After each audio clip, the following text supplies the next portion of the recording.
Salt stain remover இது வந்து நம்ம வந்து பாத்ரூமில் மெயினாக வந்து வால் டைலு, ஃப்ளோர் டைலு, அந்த பிவிசி டோரு அதில் பின்னாடி நம்ம குளிச்சு விட்டு அந்த கரையாக இருக்கும், அதை ரிமூவ் பண்ணலாம். பக்கெட்டு, மக்கு, பிளாஸ்டிக்கில் உள்ளது எல்லாமே இது வந்து அந்த சால்ட் ஸ்டெயின் ரிமூவர் இந்த பாட்டில் வச்சு இந்த பாட்டில் வச்சு நம்ம வந்து க்ளீன் பண்ணலாம். சின்ன பாட்டில் வந்து பார்த்திங்கன்னா நிறைய யூஸ் பண்ணலாம். அதுதான் நிறைய பேருக்கு தெரியாது. அது வந்து ஒன்லி வந்து க்ளோசெட்டு, அந்த டேப்பு, வாஷ் பேஷன் மட்டும் தான் க்ளீன் பண்ணுறோங்கிறது இது பண்ணியிருக்கிறோம்.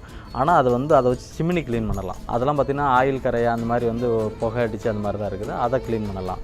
கிச்சன் க்ளீன் பண்ணலாம். ஆயிலியாக எங்கெங்கே இருக்குதோ அதெல்லாம் ரிமூவ் பண்ணுறதுக்கு இது சூப்பர் பெஸ்ட்டு லிக்விடாக இருக்கும். அடுத்து பார்த்திங்கன்னா சுவரில் பார்த்திங்கன்னா நம்ம வீட்டில் சின்ன பிள்ளைங்க இருக்கும்போது எப்படியாவது நம்ம என்ன தான் கவனித்தாலும் அவங்க எழுதி வச்சுட்டு போயிடுவாங்க, வரைய ஆரம்பிச்சிடுறாங்க. நிறைய வீட்டில் போகும்போது பார்த்திங்கன்னா சுற்றி அந்த பிள்ளைங்க எழுதி வச்சது படம் வரைஞ்சதாக இருக்கும். அதை என்ன பண்ணுறதுனே தெரியாமல் அப்படியே விட்டுருவோம். அடுத்து பெயிண்டிங் அடிக்கும்போது பார்த்துக்கலான்னு விட்டுருவோம். ஆனால் நம்ம இந்த சின்ன பாட்டில் ஹாட் ஸ்டெயின் ரிமூவர் வச்சு டைலூட் பண்ணி ஒரு காட்டன் கிளாத் வச்சு நீங்கள் தொடச்சிங்கன்னா அதெல்லாம் போயிடும்.